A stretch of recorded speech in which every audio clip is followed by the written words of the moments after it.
Fashion word सुनते ही हमारे जहन में एक ही वर्ड आता है, makeover. So all the young girls be ready for the makeover.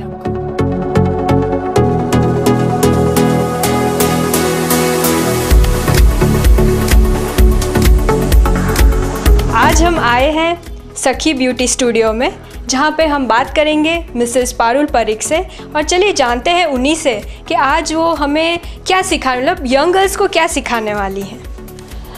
Makeup की कई सारी चीज़ें हैं, सिखाने के लिए बहुत सारी चीज़ें हैं, लेकिन आज हम बात करेंगे बेसिकली द मेन मेकअप के लिए जो नेसेसरी है वो बेस के बारे में, कि किस तरह का बेस होना चाहिए। बेस के लिए परफेक्टली हम लोग बहुत सारी चीज़ यूज़ कर सकते हैं। उसमें फाउंडेशन है, कंसीलर है, पैनकेक है और मार्केट में नई कितनी चीज़ें मिलती है, लेकिन उसकी परफेक्ट यूज़ किस तरह से कर सकते वो आज हम देखेंगे। क्योंकि कभी कभी ऐसा होता है कि हमें पता भी नहीं होता है कि इस चीज़ का यूज़ किस तरह से करें। और बेस के लिए बेसिकली क्या चीज़ हमें देखनी चाहिए, हमारी स्किन टाइप कैसी है, हमारी स्किन कॉम्प्लेक्शन कैसी है। और ज़्यादातर लोग सिर्फ देख लेते हैं कि फेयर वीट और फाउंडेशन या कंसीलर वो बाय करते हैं, लेकिन एक और चीज़ है स्किन कॉम्प्लेक्शन के साथ स्किन टोन भी हमें देखना है। तो स्किन टोन क्या चीज़ है, तो ये बहुत सारी चीज़ें आज हम ये एपिसोड में देखेंगे।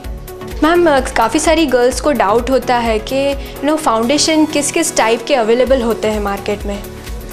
फाउंडेशन बहुत सारी कंपनी के और बहुत सारी उसमें कैटेगरीज होती है, जैसे कि प्रो लॉन्गवेयर है, स्टूडियो फिक्स है, मिनरलाइज है, एंटी एजिंग है। तो हम लोग कंफ्यूज हो जाते हैं कि किस फाउंडेशन हमें लेनी चाहिए। और शायद अगर मैं जाती हूँ तो मुझे ऐसा होना चाहिए कि भाई मेरी जो स्किन टाइप है वो किस तरह की है और फाउंडेशन जो है वो मेरी स्किन पे कितना जचेगा।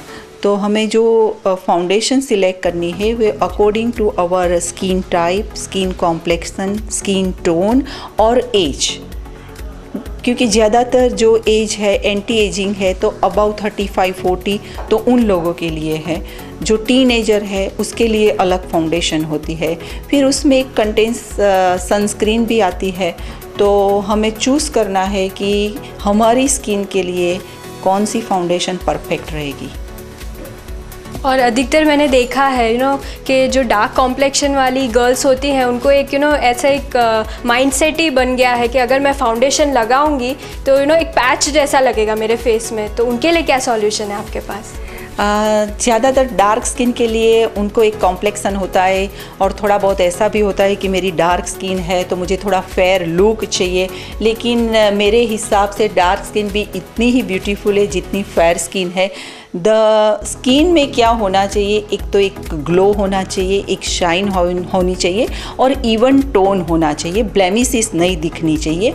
और जो पैच की बात आप कर रहे हैं उसमें ऐसा है कि foundation selection basically the main important part है। अगर फाउंडेशन सही नहीं है तो ही पैच लगता है। अच्छी जो कंपनीज होती है उसकी फाउंडेशन स्किन में पेनिट्रेट हो जाती है और पैच जैसा कुछ दिखता ही नहीं है। और ज़्यादातर आपने पैच की बात जब की है तो मैं बताऊंगी कि लगाने का तरीका भी बहुत इम्पोर्टेंट है। आप कौन सी ब्रश यूज़ कर रहे हैं, किस तरह से ब्लेंड कर रहे हैं और कितनी क्वांटिटी में आप फाउंडेशन ले रहे हैं। तो अगर वो आपको जो उसकी सही तरीका अगर मालूम है तो कभी भी पैच नहीं दिखता है। अभी मैं जो यूज़ कर रही हूँ वो मैक की प्रोडक्ट है और उसमें मैक में बहुत सारी रेंज आती है। I right now use the sculpt studio. तो एक और भी बात है कि ये सब के साथ हमें वेदर भी देखना चाहिए, क्योंकि मॉनसून है तो फाउंडेशन अलग रहेगी, विंटर है तो अलग रहेगी, समर है तो अलग रहेगी। ओनली द रीज़न कि विंटर में स्किन ड्राई होती है, मॉनसून में थोड़ा मॉइस्चर ज़्यादा रहता है, तो उसी हिसाब से हमें फाउंडेशन सिलेक्ट करनी होती है और उसके लिए प्रॉपर नॉलेज बहुत मायने रखती है।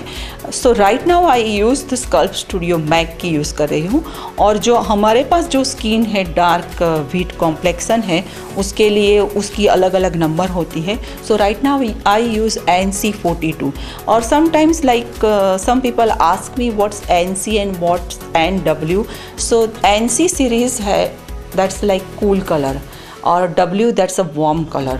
So टोन जो अपनी होती है, because we Asian people wheat with yellow tone, so हम लोग यूज़ करते हैं एनसी सीरीज़। अभी मैंने बात बताई कि वेदर के हिसाब से मुझे लगता है कि ये फाउंडेशन टाइप परफेक्ट है। और अभी बात है क्वांटिटी की, कितनी क्वांटिटी में हमें फाउंडेशन यूज़ करना चाहिए। तो only 2-3 drops, not more than that, और उससे हमें ब्लेंड करना है। लेकिन मैंने बताया कि द एप्लीकेशन किस तरह की होनी चाहिए, तो वो हम लोग लाइव देखते हैं। एक तरफ मैं सही डायरेक्शन ले रही हूँ फाउंडेशन की, और एक तरफ मैं ऐसे ही फाउंडेशन अप्लाई कर रही हूँ। फिर आप जज कीजिए कि सही तरीके से जो फाउंडेशन लगाई है वो कैसा, उसकी रिज़ल्ट क्या है, और सही तरीके से हम लोगों ने सेम फाउंडेशन गलत तरीके से लगाई है तो उसकी रिज़ल्ट क्या है। तो मैं राइट और लेफ़्ट दोनों साइड सेम फाउंडेशन बट अलग तरीके से लगा रही हूँ। Like this the upward and the forehead है उस तरह से है, ठीक है, एंड नोज़ है उस तरह से। आप देख सकते हैं कि फाउंडेशन की जो एप्लीकेशन है वो आउटसाइड है यहाँ पे, ये सही तरीका है। सब लोग बोलते हैं ये डॉट कर दिया, जस्ट द गलत तरीका, जैसे कोई वजह ही नहीं है लगाने की, उस तरह से उसने यहाँ पे लगा दिया, ठीक है। अभी मैं ब्लेंड कर रही हूँ। अभी जो ब्लेंडिंग है वही सेम तरीका है अपवर्ड, उसको भी इस तरह से जाना है, अप, इस तरह से उसको जाना है। इसकी जो करेक्ट डायरेक्शन है वो इस तरह से है, परफेक्ट। और ये जो डायरेक्शन है वो परफेक्ट है, एप्लीकेशन परफेक्ट है। इस तरफ मैंने ऐसे ही लगाया है रैंडमली, उसको मैं रैंडमली ब्लेंड कर रही हूँ, जो हम लोग ऐसे घर में कर लेते हैं। जो ब्लेंडिंग है वो हम लोगों ने इस तरह से की है, यहाँ पे ब्लेंडिंग इस तरह से की है। तो आप देख सकते हैं कि ये जो पार्ट है उसमें जो लाइन प्रॉपरली करेक्ट की हुई है यहाँ पे नहीं होती है।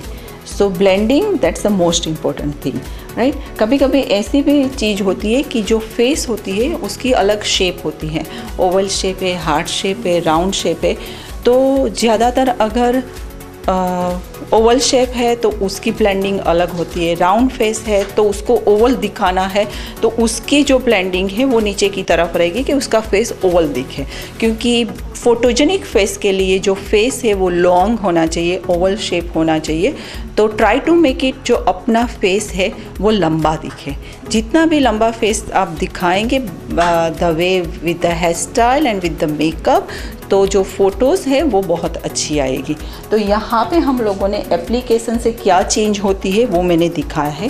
फिर आपको सिलेक्ट करनी है कि आपकी शेप, फेस शेप कैसी है, और उसी हिसाब से ब्लेंडिंग को और एप्लीकेशन पे जाना है। तो देखा ना गर्ल्स, आपने पारुल मैम ने कितनी अच्छी बात बोली, एक मैजिक ट्रिक आपको बताई कि अगर आपका ओवल फेस है तो आपको ब्लेंडिंग कैसे करनी चाहिए, आपका राउंड फेस है तो कैसे करनी चाहिए। पारुल मैम, अभी तो आपने बताया कि वेदर के हिसाब से कैसे हम फाउंडेशन सिलेक्ट कर सकते हैं, पर क्या नाइट और डे का भी अलग फाउंडेशन होता है, उसको लगाने की टेक्निक अलग होती है? सही बात है। डे मेकअप अलग होती है, इवनिंग मेकअप अलग होती है, और नाइट मेकअप भी अलग होती है। डे में जो लाइट होती है वो सनलाइट होती है, तो उसमें मेकअप बहुत अच्छी तरह से ब्लेंड होना चाहिए, नेचुरल टोन में जाना चाहिए, ज़्यादा मेकअप नहीं होनी चाहिए। और इवनिंग और रात को है उसमें हम लोग थोड़ा ब्राइटर शेड पे भी जा सकते हैं, थोड़ी मेकअप ज़्यादा तो नहीं, मतलब मेकअप थोड़ी शाइनी और ग्लो, जो वेट लुक है वो मेकअप हम रात को कर सकते हैं, इवनिंग में कर सकते हैं। तो एक और भी चीज़ है कि आप ये देखो कि डे में करना है, इवनिंग में करना है, रात को वेदर देख लेते हैं।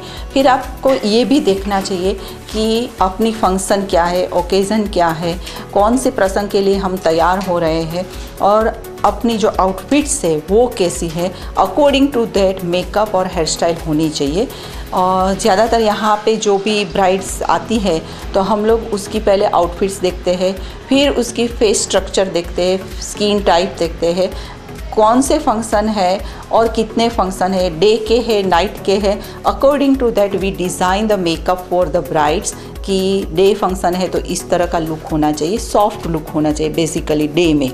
और जो रात को ग्लैमर ज़्यादा होती है, लाइट्स ज़्यादा होती है, तो उसमें हम लोग ग्लैमरस लुक दे सकते हैं, लेकिन उसके साथ उसकी आउटफिट्स और हेयर स्टाइल भी बहुत मायने रखती है।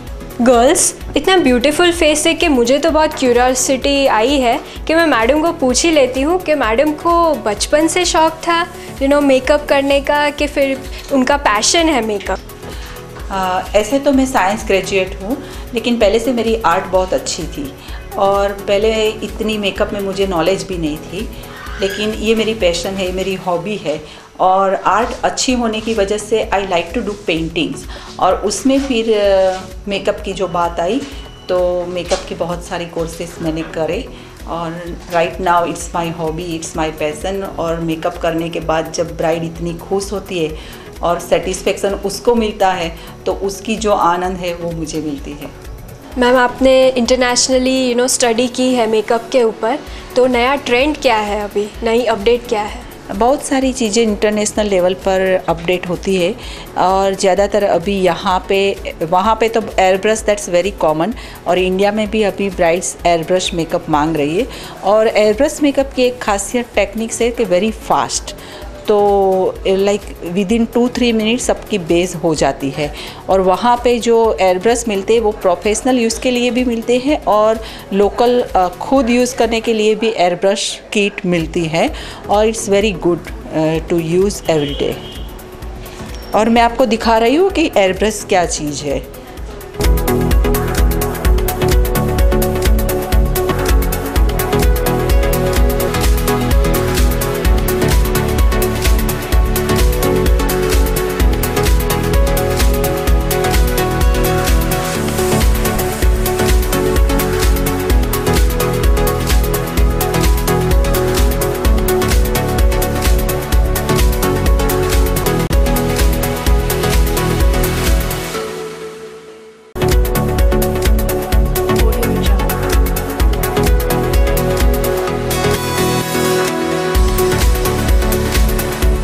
मैम, रेगुलर फाउंडेशन में और एयर ब्रश फाउंडेशन में क्या डिफरेंस होता है?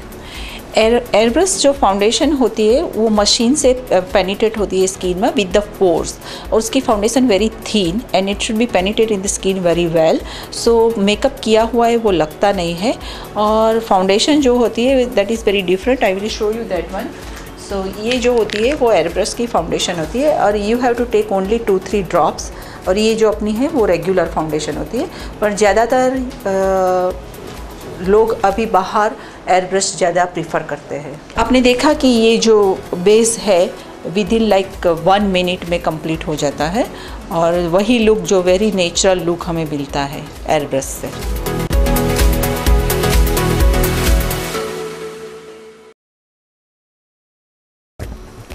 पारुल मैम, सखी ब्राइडल स्टूडियो अलग कैसे है? यहाँ पे एक तो मैं बहुत केयर करती हूँ ब्राइड की, और जब भी मेरी ब्राइड्स आती है उसके लिए वो उसका स्पेशल डे होता है और एक दिन के लिए उसकी पूरी लाइफ की मेमोरीज़ होती है। तो हर एक ब्राइड के लिए मैं सोचती हूँ कि उसकी फेस शेप कैसी है, उसकी स्किन टाइप कैसी है, उसकी आउटफिट्स कैसी है, उसकी ओकेजन्स क्या है, और according to that I design कि ये ब्राइड है, उसकी ये आउटफिट्स है, उसकी ये लुक है, तो मुझे उसको किस तरह से अच्छा बनाना है। तो सिर्फ मेकअप नहीं, हेयर स्टाइल है, आउटफिट्स है, उसकी ऑर्नामेंट्स है, और सब मैं सोच के फिर उसको बताती हूँ कि इस तरह का लुक आपके लिए अच्छा रहेगा। और इसकी वजह से मेरी सभी ब्राइड बहुत खुश है, और मुझे भी इतना, ब्राइड जब खुश होती है तो मैं भी इतना खुश होती हूँ। आज के एपिसोड में तो हमने पारुल मैम से सीखा कि बेस मेकअप कैसे करते हैं, और मैं ज़रूर मानती हूँ कि आप लोगों को आइडिया तो मिल ही गया होगा कि मेकअप किस प्रकार का होता है, कौन से टाइप का होता है और कैसे किया जाता है। मैं हिमाद्री नेक्स्ट वीक फिर से आपसे मिलूँगी यहीं पर सखी ब्यूटी क्लिनिक में, और हम दूसरी ब्यूटी टिप्स जानेंगे मिसेस पारुल परीख से। तब तक के लिए बाय बाय।